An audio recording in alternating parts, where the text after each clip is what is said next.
Hello, everyone. Welcome back to Alpha Art Gallery's Meet the Artist series. My name is Sean, and I'm here with Deborah Winiarski, who is an exhibiting artist for the New Brunswick Art Salon Oil and Mixed Media exhibition. Hi, Deborah. How are you today? I'm very well, thank you. I'm very pleased to be here with you today. Me too. So my first question will be, who are your biggest artistic influences and how have they shaped your approach to creating textured relief surfaces? So my artistic influences come from a number of different places. So first of all, it's connected to my family. As a child, my parents were very active in creating things throughout my childhood, renovating the home and just making things all the time. They had a wood shop in the basement, and I grew up in a very creative atmosphere. As I grew older and came to know the art world more, I mean, there are a couple of artists that I love, and and not necessarily related to each other. So I love the work of John Chamberlain for his movement and color and scale, and I love the work of Vermeer for his use of light. I love the work of Franz Klein for his use of gesture and Dubuffet for his texture. So the influences come from different places and from all areas of the art world.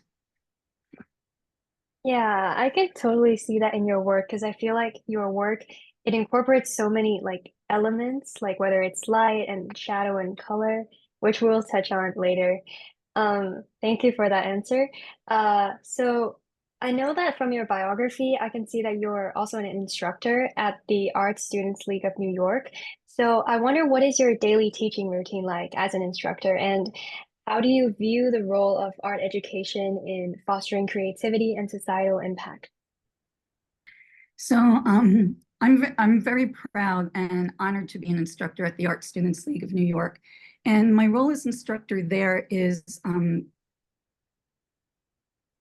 I feel very strongly about working with each student on an individual basis. So what the students in my class work with a wide variety of materials. So some people working in wood, some in metal, some in paper. But the issues that artists go through in the act of creation is really similar no matter what the medium that they're working on.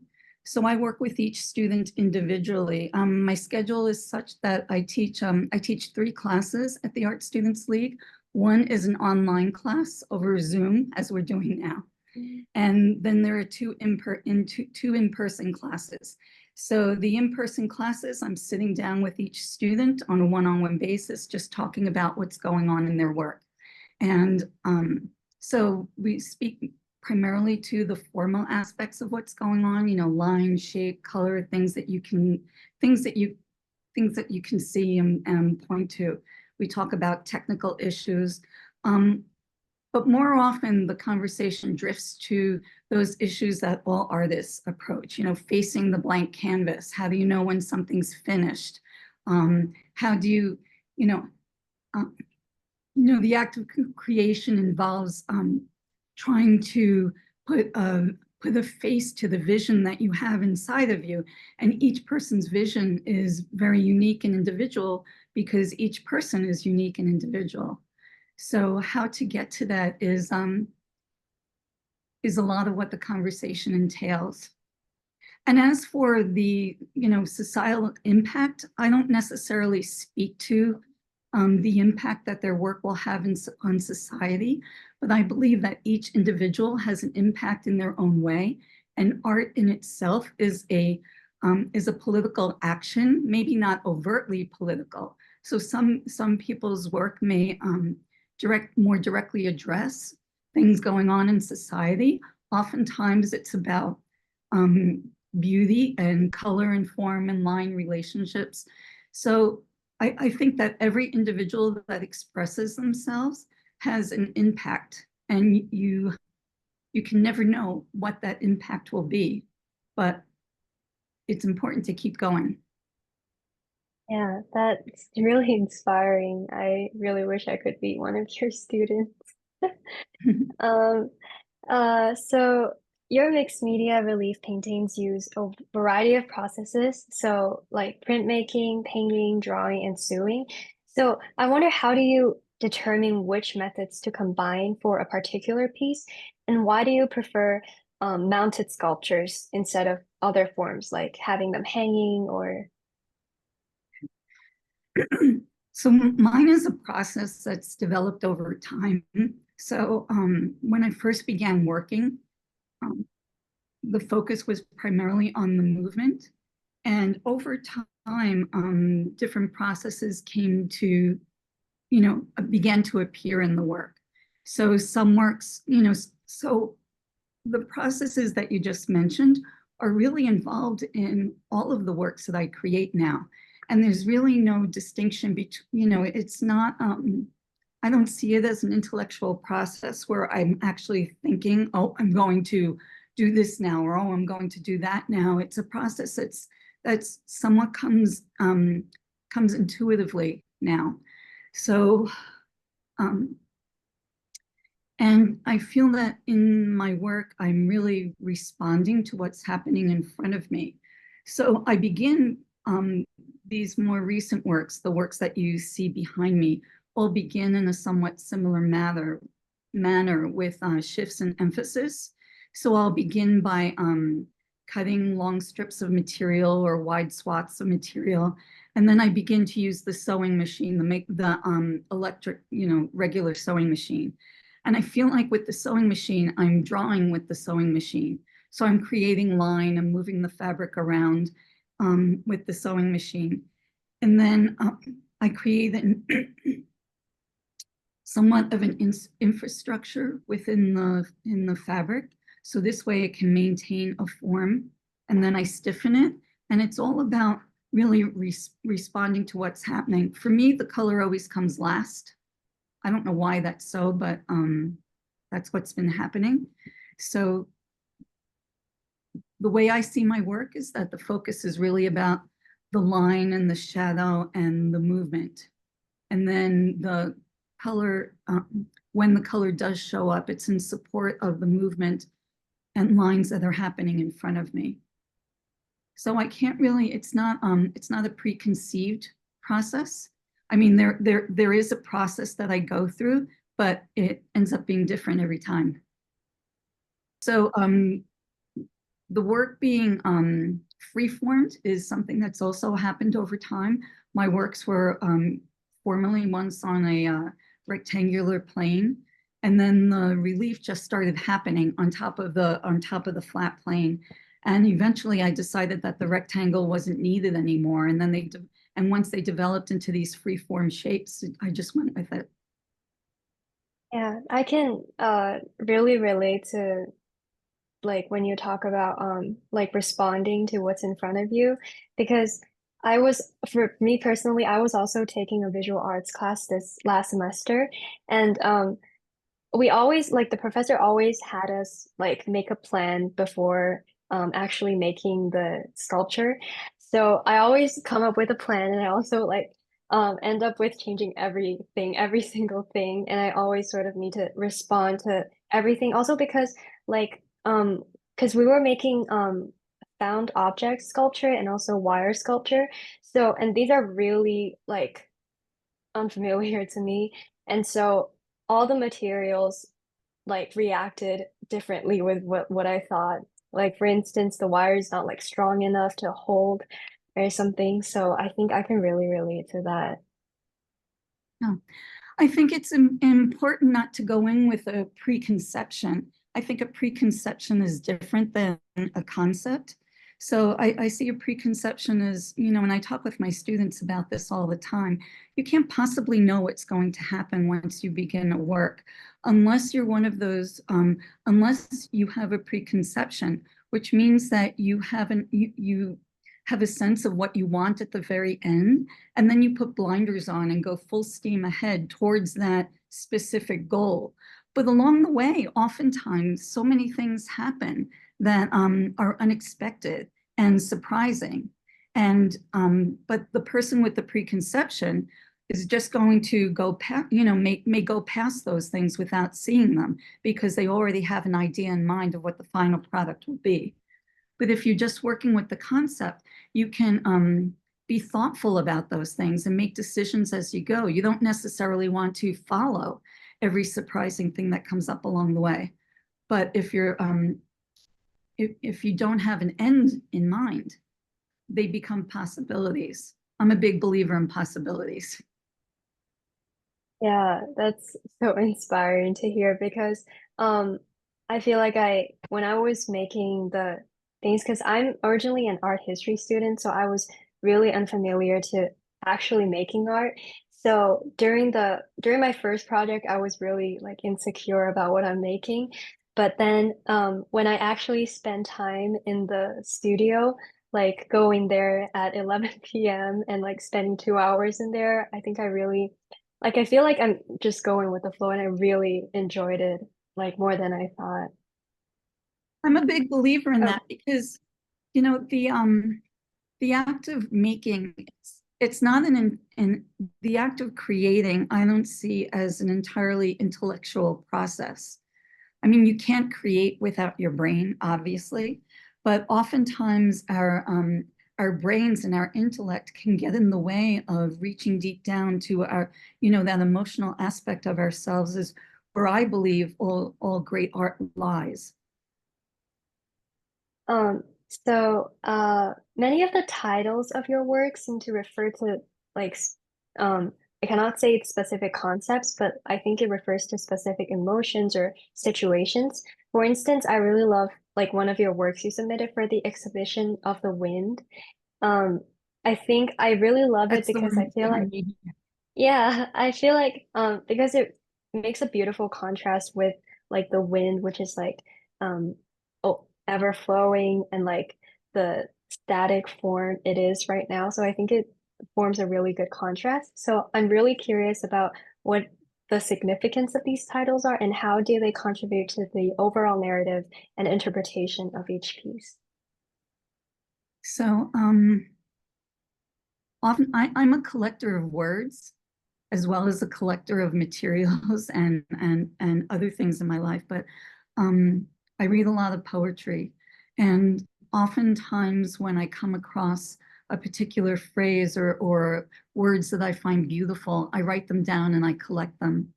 So my titles are never preconceived either. So once the work is done, and I never go into a work with a title in mind. I may have a concept about movement, and as it develops, I become more clear about what that movement or what that shape means to me. And then I go through my basket or my tin of words, trying to find a good fit. So the poets that I oftentimes reference are E. E. Cummings or Rilke or Neruda, Lorca, poets like that.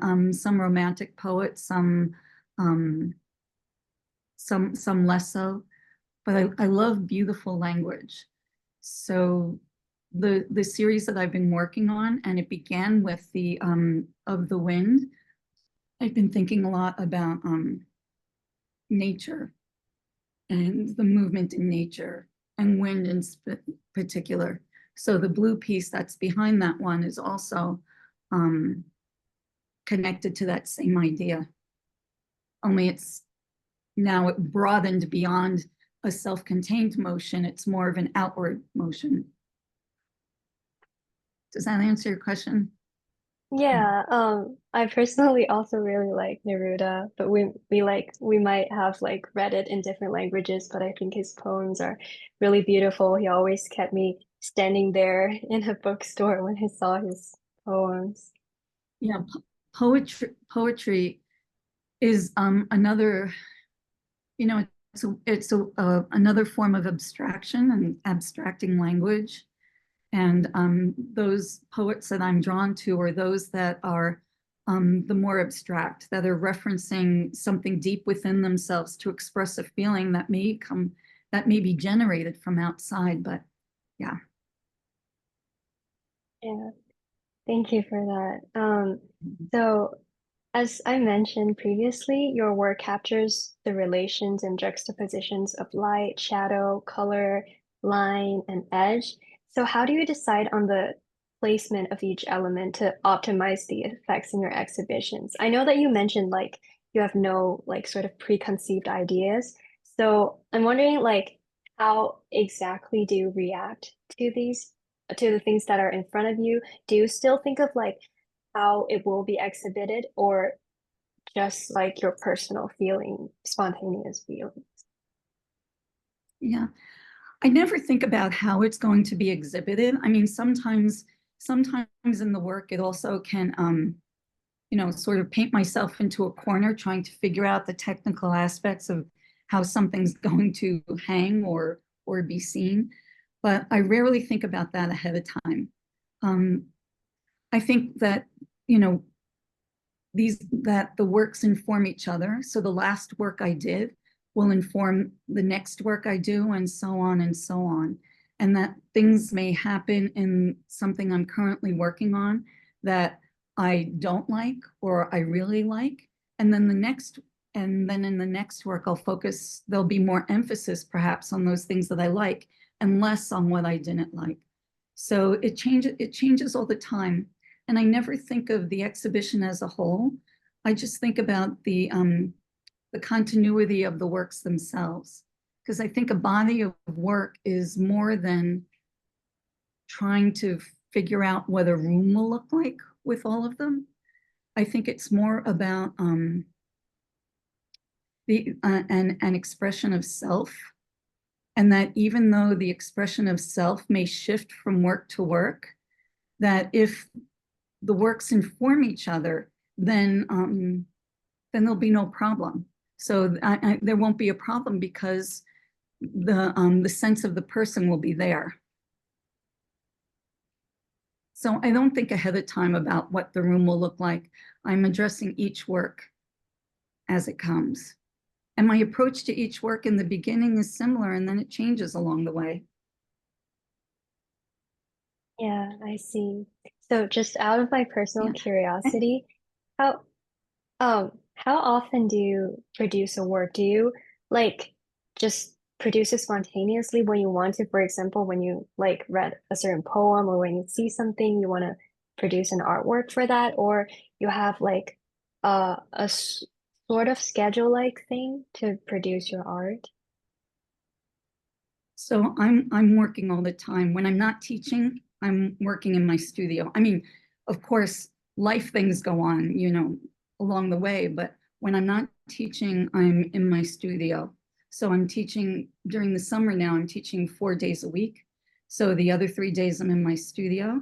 Um, During the regular session, I'm teaching 2 days a week, and the other 5 days I'm in my studio. So I'm here all the time and I'm producing all the time. So I don't see what I read as really influencing what I create or vice versa. I think that they intermingle. And getting back to what you were saying before about how I see the line, how the lines and the color and the edges interrelate with each other. I think that occurs in all of the work. It just may show up in different ways. I see it as a continuity, and not and I also see the act of creation as not, it's not a linear path. It's not a straight line.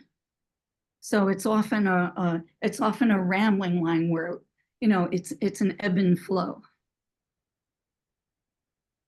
Yeah, I I see. see it as a way of life. It's not my job. It's my life. And thank you so much for that. So what future projects or themes are you excited to explore, or like other new materials or technique you're eager to incorporate into your work? So right now I'm working on something. I'm experimenting with something a little different. So in the past, like the work that you mentioned of the wind and the other painted ones that you see behind me, those were all created in a different way than what I'm doing with these white fabrics that are on the wall behind me.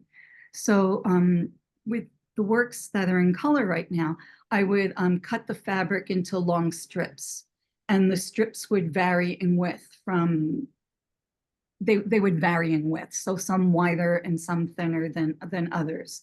And then the process that I talked about, sewing and stiffening and such, would take place. Now what I'm trying to do with these larger fabrics behind me is I'm sewing, I'm not cutting into strips. I'm sewing the fabric on in the larger swath and then putting the infrastructure and stiffening, and then I'm breaking into that as opposed to sewing things together. The three pieces behind me that are completed, there was a lot of hand sewing. So taking those strips and then composing them together and then hand sewing all of those pieces together.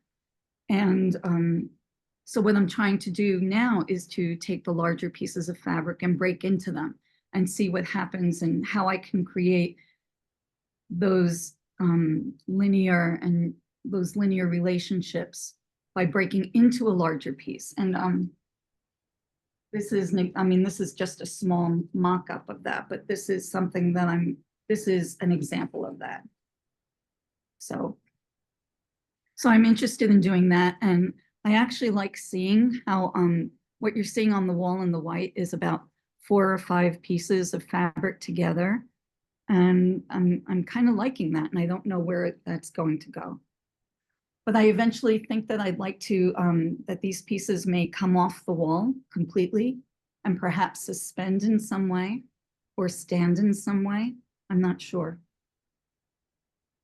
I'd like them to be seen from all sides.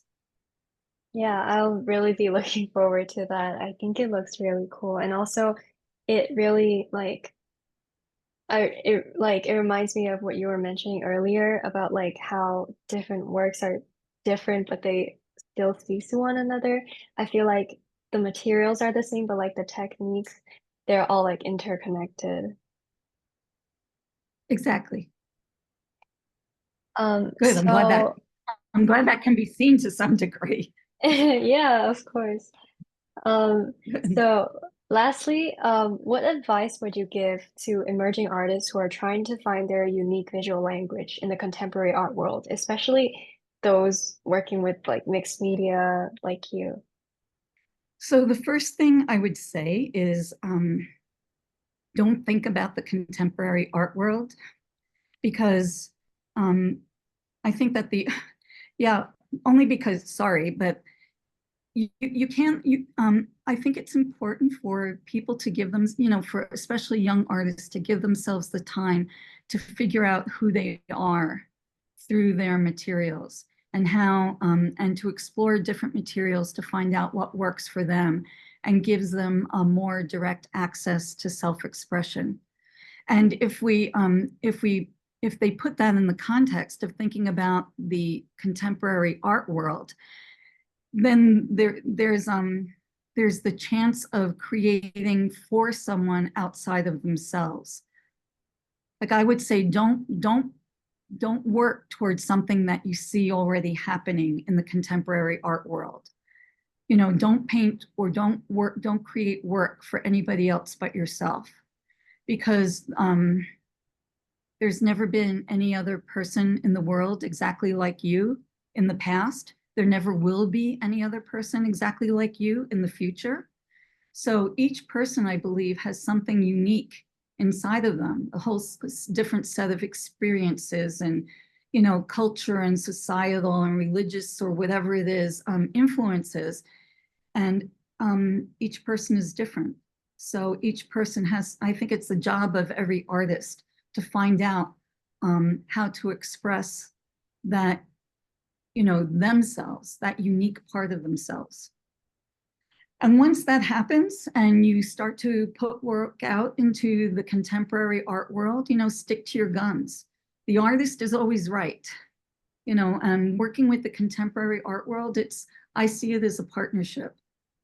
The contemporary art world needs the artist as much as the artist needs them. So, just be true to who you are as a human being in your work and in your life. So before I end this interview, do you have anything you want to add? Or like, did I miss anything? No, I don't think so. I mean, I could go on and on if you let me, but I'm good. Thank you. Yeah. Okay. Well, Deborah, thank you so much for being here with us today, and we can't wait to see your work at our exhibition titled Color and Texture: Anthology of Artistry, which will be on view from August 27th to October 19th, 2024. Thank you again, and have a great rest of your day.